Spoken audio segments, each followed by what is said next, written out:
नमस्कार। कभी ऐसा लगता है कि आज की दुनिया में शांति मिलना लगभग नामुमकिन सा हो गया है।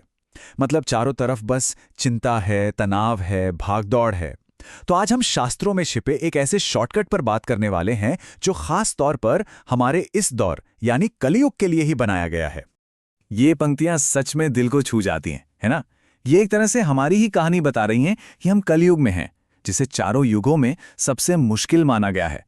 और इस मुश्किल दौर में हम खुद को कितना छोटा और कभी-कभी अकेला महसूस करते हैं। ये सिर्फ कविता नहीं, हमारे समय की एक गहरी सच्चाई है। तो फिर सवाल ये उठता है कि अगर हमारा युग इतना ही मुश्किल है, तो क्या शांति का कोई रास्ता बचा भी है? क्या कोई ऐसा तरीका है जो हमें इस अंधेरे से, इस चिंता से बाहर निकाल सके? चलिए आज इसी का जवाब ढूंढते हैं।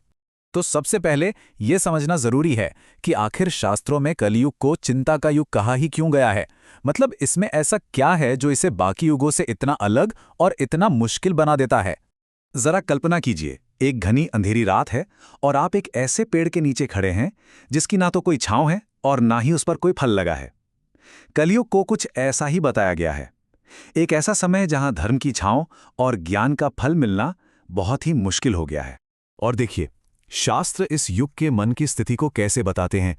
बुरी सोच, अहंकार, धोखा, लालच, ये सिर्फ कुछ शब्द नहीं हैं। असल में यही वो चीजें हैं जो हमारे अंदर और हमारे समाज में तनाव और चिंता को जन्म देती हैं, उसे बढ़ाती हैं। अच्छा, अब कलयुग के इस खास शॉर्टकट को ठीक से समझने के लिए हमें थोड़ा सा पीछे जाना होगा और देखना होगा कि पुराने बेहतर युगों में शांति पाने के रास्ते कितने कठिन, कितने मुश्किल हुआ करते थे। जरा यहां देखिए, सतयुग में मुक्ति पाने के लिए हजारों साल का गहरा ध्यान करना पड़ता था। त्रेता युग में बड़े बड़े यज्ञ करने पड़ते थे जिनमें अपार धन और सामग्री लगती थी। और फिर द्वापर युग में बहुत ही जटिल पूजा पाठ और अनुष्ठान करने होते थे।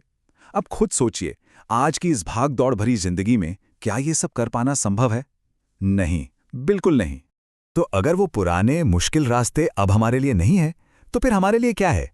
और बस यहीं पर आता है कलयुग का वो अनोखा शॉर्टकट। एक ऐसा रास्ता जो सबके लिए है, सरल और सुलभ। यहां फर्क बिल्कुल साफ दिखता है। कहां वो पहाड़ों पर जाकर हजारों साल की तपस्या और जटिल अनुष्ठान, और कहां आज का एकदम सरल रास्ता। बस सच्चे मन से ईश्वर को याद करना, उनका नाम लेना। मतलब हमारे लिए मुश्किलों को हटाकर रास्ता बेहद आसान कर दिया गया है। और इस सरल मार्ग का नाम है नाम संकीर्तन। अब देखने में ये बहुत आसान लगता है, बस भक्ति से प्रभु के नामों का कीर्तन करना। लेकिन आपको बताऊं, शास्त्रों के अनुसार यही इस युग का सबसे शक्तिशाली, सबसे असरदार अभ्यास है। तो सबसे जरूरी बात यह है कि ये रास्ता सिर्फ आसान नहीं बल्कि सबसे असरदार भी है। शास्त्र साफ साफ कहते हैं कि इस युग में ईश्वर को और कुछ नहीं, बस सच्चे दिल से लिया गया उनका नाम, उनका कीर्तन ही सबसे ज्यादा प्रिय है। पर क्या ये सिर्फ एक साधारण सा उपाय है? जी नहीं, बिल्कुल नहीं। इसे तो बड़े बड़े ऋषियों ने दिव्य औषधि कहा है। एक ऐसी दवा जो कलयुग की हर आध्यात्मिक बीमारी, हर चिंता का इलाज कर सकती है। और ये दवा बड़े बड़े संतों और देवताओं द्वारा प्रमाणित है। और जरा देखिए कि इस अभ्यास के समर्थक कौन कौन हैं।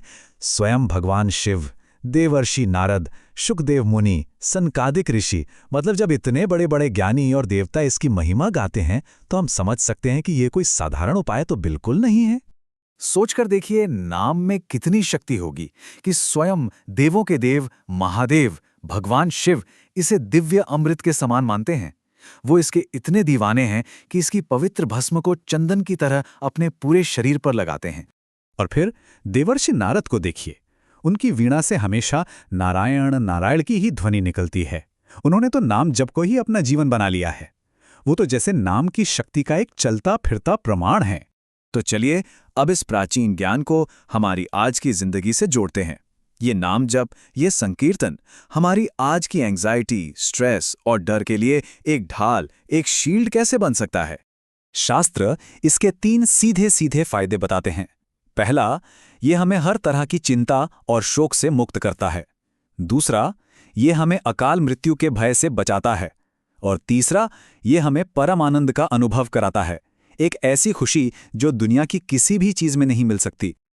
यह उपमा बहुत ही गहरी है। जैसे पौराणिक कथाओं में कच्छप और शेषनाग ने पूरी पृथ्वी का भार अपनी पीठ पर उठाया था, ठीक वैसे ही हरि नाम में आपके जीवन के हर बोझ को, आपकी नौकरी का तनाव, रिश्तों की चिंता, भविष्य का डर, इन सबको उठाने की शक्ति है। तो आखिर में बस यही एक सवाल बचता है, अगर हमारी सबसे बड़ी मुश्किलों का सबसे शक्तिशाली समाधान सबसे आसान भी हो, तो इसका क्या मतलब है? शायद यही कि सच्ची शांति पाने के लिए हमें कहीं दूर जाने की या कुछ मुश्किल करने की जरूरत नहीं है। वो तो बस एक नाम की दूरी पर है।